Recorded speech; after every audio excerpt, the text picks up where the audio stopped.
2023 SCMR 1. Present, Umar Ata Bandial, CJ, Syed Mansoor Ali Shah and Aisha Malik, JJ, AHMED SHAKEEL BHATTI and others petitioners. Versus The State and others respondents. Criminal petitions No's 1197L and 1263L and civil petition No. 1596L of 2021 decided on the 16th of March 2022. A Criminal Procedure Code V of 1898 S. 4975 Penal Code XLV of 1860 S.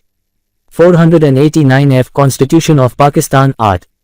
1853 Dishonestly issuing a check petition for cancellation of pre-arrest bail, dismissal of petitioner complainant entered into a share purchase agreement with the accused for the sale of a sugar mill for a price of 840 million rupees. Accused initially paid 500 million rupees and issued a post-dated check for 340 million rupees, which was dishonored on presentation on the instructions given by the accused to his bank to stop payment. Plea of accused that dispute related to a commercial transaction between the parties, and the complainant was required to fulfill his end of the bargain before he could encash the check, that since complainant had failed to fulfill his obligations under the agreement, he was not entitled to encash the check. High Court granted pre-arrest bail to the accused. Validity. Commercial integrity is an ethical standard which would require evidence for establishing its absence in the conduct of an accused to a degree that constitutes dishonesty by him within the meaning of Section 489F, ppc. In the facts of the present case, such an assessment can be made at the trial to evaluate whether any improper benefit, if at all, has been derived by the accused on account of the stoppage of payment of his check which was wrongful. Such aspect of the matter cannot be determined at the bail stage in the present case, as dishonesty is an ingredient of the offence under Section 489F of the ppc. Therefore, the cancellation of pre-arrest bail can be ordered in the instant case if the element of dishonesty is presently indicated from the conduct of the accused. Evidentiary material to such effect is lacking on record at the present stage. Indeed, if evidence on the point is brought at the trial, the finding thereon will depend on the significance and materiality of the obligation claimed by the accused to have been breached by the complainant under the terms of the bargain between the parties. Petition for leave to appeal seeking cancellation of pre-arrest bail granted to accused was dismissed and leave was refused. B. Criminal Procedure Code V of 1898 S. 4975 Constitution of Pakistan Art. 1853 Cancellation of bail. Scope. Cancellation of orders granting bail are ordinarily resorted by the Supreme Court on two grounds: I. When the impugned order is perverse on the face of it, or E. When the impugned order has been made in clear disregard of some principle of the law of bail. Perverse order is one that has been passed against the weight of the material on the record or by ignoring such material or without applying the relevant legal criteria or without giving reasons. Such an order is also termed as arbitrary, whimsical and capricious. Judgment. Umar Ata Bandil, CJ, petitioner in criminal petition number 1197L of 2021 seeks leave to appeal against the order dated the 1st of June 2021 whereby pre-arrest bail was allowed to respondent number 2, respondent, in case for No. 402/2020 dated the 20th of May 2020, registered under Section 489F, ppc, Police Station Gulbarji, Lahore. The petitioner seeks cancellation of bail granted to the said respondent. 2. The petitioner entered into a share purchase agreement dated the 25th of July 2017 and an addendum dated the 11th of January 2019 with the respondent for the sale of Pasrur sugar mill for a price of 840 million rupees. The respondent paid 500 million rupees on the 2nd of January 2019 and issued a post-dated check for 340 million rupees which was to be encashed on the 15th of April 2020. Management and possession of the sugar mill was transferred on the 11th of January 2019 to the respondent. On the 17th of April 2020, the check was presented for encashment.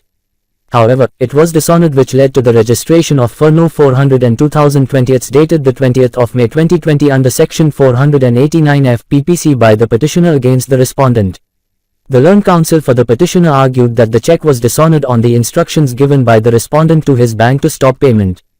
He argued that the respondent was required to make this payment as he was availing the benefits from the business of the sugar mill since the 11th of January 2019 but has reneged on his obligation with mala fide and dishonest intent, making him liable under Section 489F of the ppc. Consequently, the grant of pre-arrest bail to him was not made out because he had deliberately and dishonestly stopped payment of the check. The respondent's counsel, however, stated that the dispute relates to a commercial transaction between the parties. The petitioner was required to fulfill his end of the bargain before he could encash the check. Since he had failed to fulfill his obligations under the two agreements, he was not entitled to encash the check. There is no element of dishonesty by the respondent, no offence is made out under Section 489F, ppc and therefore the respondent is entitled to bail before arrest. 3. The dispute between the parties relates to whether the petitioner has fulfilled his obligation to furnish NOx under the addendum dated the 11th of January 2019. The petitioner's case is that all conditions of the addendum have been fulfilled by him. Further documentation relating to the NOx from trade creditors and charge holders on land owned held by the sugar mill can be collected with the cooperation of the management of the sugar mill. The respondent has not cooperated in this behalf, notwithstanding that he has management, control and possession of the assets and records of the sugar mill since the 11th of January 2019. That the latter has contrived a superficial dispute to avoid his financial obligation owed to the petitioner. 4. For all practical purposes, respondent has the control, management and possession of all the assets, operations and profits of the sugar mill.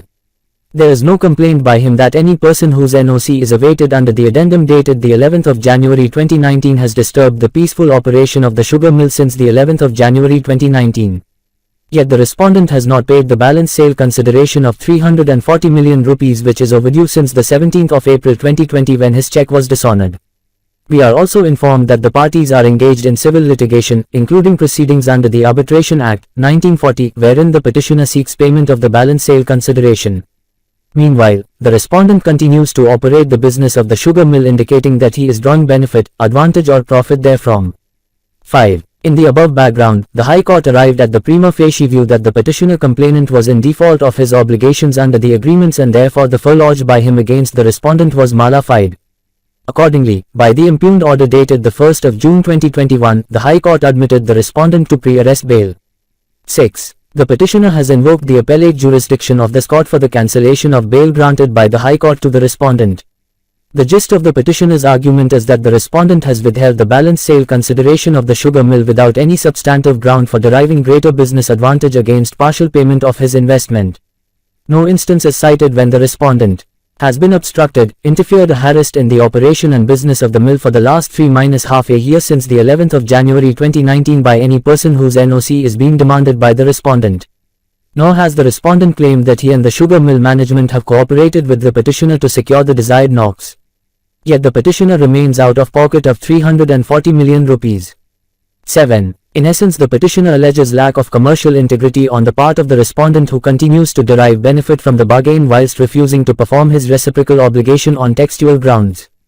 The obligation to act with commercial integrity is an integral part of ethical and fair business practices and goes to the root of all commercial transactions, in particular major transactions like the present one. The explanation given by the respondent for dishonor of the check of 340 million rupees is the non-compliance of the terms of the addendum by the petitioner. This version fails to account for the respondent's alleged non-cooperation through the mill management, which is stated to have handicapped the petitioner in securing the formal NOx claimed by the respondent. The High Court has considered the dispute and, whilst calling it a commercial matter, placed the entire burden of furnishing the requisite documentation on the petitioner. This is done without considering that the petitioner, being no longer in control and management of the sugar mill, lacks locus standi to seek or collect documentation for and on behalf of the sugar mill. As such, the default on the part of the petitioner may be an induced rather than an intentional one. 8. We may observe that commercial integrity is an ethical standard which would require evidence for establishing its absence in the conduct of an accused to a degree that constitutes dishonesty by him within the meaning of Section 489F, PPC. In the facts of the present case, such an assessment can be made at the trial to evaluate whether any improper benefit, if at all, has been derived by the respondent on account of the stoppage of payment of his check, which was wrongful. This aspect of the matter cannot be determined at the bail stage in the present case. As dishonesty is an ingredient of the offence under Section 489F of the PPC, therefore, the cancellation of pre-arrest bail can be ordered in the instant case if the element of dishonesty is presently indicated from the conduct of the respondent.